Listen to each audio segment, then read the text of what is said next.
তো নমস্কাৰ বন্ধু বান্ধৱীসকল স্বাগতম জনাইছোঁ মোৰ অন্য এটা ভিডিঅ'লৈ টেক অনলাইন চেনেলৰ আজি মই আপোনালোকক অতি সহজতে যি আপোনালোকৰ কাষ্ট চাৰ্টিফিকেট হয় এপ্লাই কেনেদৰে কৰিব ষ্টেপ বাই ষ্টেপ আপোনালোকক দেখাম সেইবাবে আপোনালোকে যিকোনো এটা ব্ৰাউজাৰ ওপেন কৰিব তাৰপিছত এই ডিষ্ট্ৰিক্ট সাৰ্চ কৰিব এই ডিষ্ট্ৰিক্ট সাৰ্চ কৰাৰ লগালগ ইয়াতে যেটো আপোনালোকৰ দেখাইছোঁ মই ইয়াতে আপোনালোকৰ যেটো লিংক আহিব তাতে ক্লিক কৰিব তাৰপিছত ইয়াতে অলপ তললৈ যাব স্ক্ৰল কৰিব এপ্লিকেশ্যন ফৰ কাষ্ট চাৰ্টিফিকেট তাত ক্লিক কৰিব ইয়াতে আপোনালোকৰ যেটো ফৰমেট হয় এই ফৰমেটটো আপোনালোকে প্ৰিন্ট কৰি উলিয়াই ল'ব লাগিব কাৰণ এই ফৰমেটটো আপোনালোকে উলিয়াই ফিল কৰি ল'ব লাগিব ফিল কৰাৰ পিছত আপোনালোকে আপলোড দিব লাগিব সো এটো ভালদৰে চাই ল'ব ইয়াত কি আছে কি নাই তাৰপিছত ইয়াতে ই গভৰ্ণমেণ্ট সাৰ্ভিসত যাব ই গভৰ্ণমেণ্ট সাৰ্ভিসত যোৱাৰ লগালগ ইয়াতে আপোনালোকৰ যেটো ইমেইল এড্ৰেছ আৰু ইউজাৰ নেম বা স্কিন নেম যি আছে আপোনালোকৰ এটা আইডি লাগিব ইয়াতে এপ্লাই কৰিবলৈ এই আইডিটো বনাই থোৱা যদি আছে ইয়াতে আপোনালোকে লগইন কৰি ল'ব লগইন কৰাৰ লগালগ ইয়াতে সিলেক্টৰ এটা অপচন আছে সাৰ্চ ই ফৰ্ম বাই টাইটেল সো ইয়াতে মই কাষ্ট চাৰ্টিফিকেট সাৰ্চ কৰিম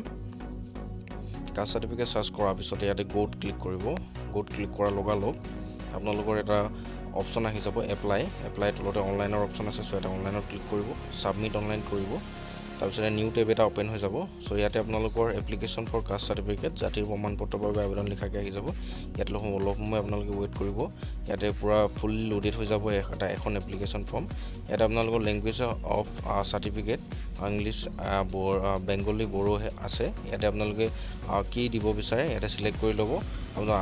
আসামিছত লাগে নে কিহত লাগে আপোনালোকে সিলেক্ট কৰি ল'ব তাৰপিছতে আপোনালোকে এপ্লিকেশ্যন ফৰ ইয়াত আপোনালোকে কি কাষ্টৰ বাবে এপ্লাই কৰিব বিচাৰিছে যেনে মই এসটি কাৰণে কৰিব বিচাৰিছোঁ সো ইয়াতে মই এসটি সিলেক্ট কৰিম তাৰপিছত এপ্লিকেণ্ট নেম আছে ইয়াতে আপোনালোকৰ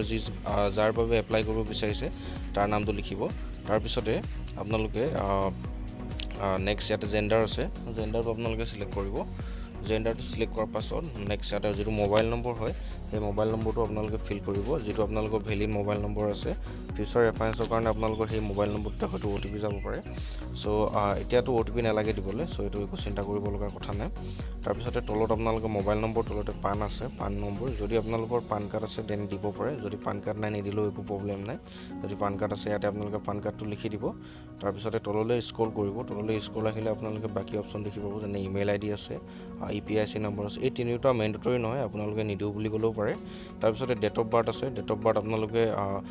ইয়াৰ মন্থ আৰু তাৰপিছতে আপোনালোকৰ ডেটটো সিলেক্ট কৰি ল'ব ইয়াতে মই সিলেক্ট কৰি লৈছোঁ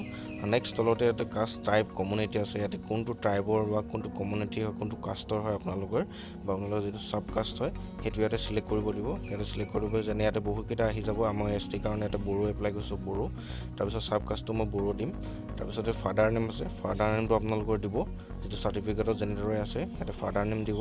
তাৰপিছতে মাদাৰ নেম দিব আপোনালোকৰ মা নামটো লিখিব তাতে তাৰপিছত তললৈ আহিব তললৈ অহাৰ লগালগ ইয়াতে আপোনালোকৰ যেটো এড্ৰেছ হয় সেই এড্ৰেছটো আপোনালোকে লিখিব লাগিব আপোনালোকৰ প্ৰথমতে এড্ৰেছ লাইন 1 আছে আৰু এড্ৰেছ লাইন 2 আছে ইয়াতে আপোনালোকৰ এড্ৰেছ লাইন 1ত যেনে আপোনালোকৰ গাঁও নাম পুলিচ ষ্টেচন তাৰপিছতে তলত আপোনালোকে এড্ৰেছ লাইন 2ত আপোনালোকৰ পোষ্ট অফিচ আৰু পিন কোডটো দি দিব পাৰে তাৰপিছতে তলত ষ্টেট আছে ষ্টেটটো অটোমেটিক সিলেক্ট হৈ থাকিব আসাম সো তাৰপিছতে জিলা আছে যেটো আপোনালোক কোনটো ডিস্ট্ৰিক্টৰ পৰা এপ্লাই কৰিছে জিলা দিব তাৰপৰা মহকুমা দিব আপোনাৰ সাব ডিভিজন তাৰপিছতে সাৰ্কল অফিসটো সিলেক্ট কৰিব তাৰপৰা মৌজা আপোনালোকে সিলেক্ট কৰিব তাৰপিছত গাঁও নামটো ইয়াতে আপোনালোকে সাৰ্চ কৰিব পাৰে সাৰ্চ নকৰি তললৈ আহি চাবও পাৰে আপোনালোকে তাৰপিছত পুলিচ ষ্টেচন দিব পোষ্ট অফিসটো আপোনালোকে সাৰ্চ কৰি লিখি দিব তাৰপিছত পিন কোডটো অটোমেটিক ফিল হৈ যাব তাৰপিছত ইয়াতে এপ্লিকেশ্যন ফটো এপ্লিকেণ্ট ফটো ইয়াতে আপোনালোকৰ আবেদনকাৰী ফটো এটা আপলোড দিব লাগিব তাৰপিছতে ডেট অফ বাৰ্থ আপোনালোকৰ বাৰ্থ চাৰ্টিফিকেট দিব লাগিব বা আপোনালোকৰ তাৰপিছতে আধাৰ কাৰ্ড দিব লাগিব আৰু যদি কাষ্ট চাৰ্টিফিকেট আছে আপোনালোকৰ পুৰণা কাষ্ট চাৰ্টিফিকেট আছে পুৰণা কাষ্ট চাৰ্টিফিকেট দিব পাৰে নহলে ইয়াতে আপোনালোকে যেটো ফাদাৰ কাষ্ট হয় ফাদাৰ কাষ্টটো দিব পাৰে তাৰপিছতে আপোনালোকে যেটো আপোনালোকৰ এপ্লিকেশ্যন ফৰ্ম হয় সেই এপ্লিকেশ্যন ফৰ্মটো দিব লাগিব তাৰপিছতে ইয়াতে আপোনালোকে তলত এটা কেপচা আছে সেই কেপচাটো ফিল কৰিব কেপচাটো ফিল কৰি আপোনালোকে সাবমিট কৰিব পাৰে তাৰ আগতে এবাৰ এটা আকৌবাৰ চাই ল'ব কাৰণ মানে আপোনালোকৰ যদি কিবা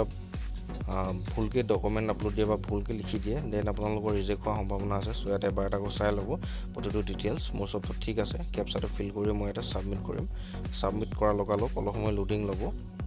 আপোনালোকে অলপ সময় ৱেইট কৰি দিব। ইয়াতে আপোনালোকৰ ছাৰ্ভিচ নেম আহিব, তাৰ ফৰ্ম আপোনালোকৰ ভেৰিফাইড হৈছে বুলি ক'ব। ইয়াতে ক্লিক হিয়াৰ ফৰ পে কৰিব আৰু প্ৰচিডটো প্ৰে কৰিব। প্ৰচিডটো প্ৰে কৰাৰ লগে লগে ইয়াতে আপোনালোকৰ যিটো পে'মেণ্টৰ স্ক্ৰীণ হয়, পে'মেণ্টৰ স্ক্ৰীণত গুচি যাবগৈ। ইয়াতে আপোনালোকৰ যদি CSC ID হয় দেন আপোনালোকে 10 rupees দিব লাগিব। যদি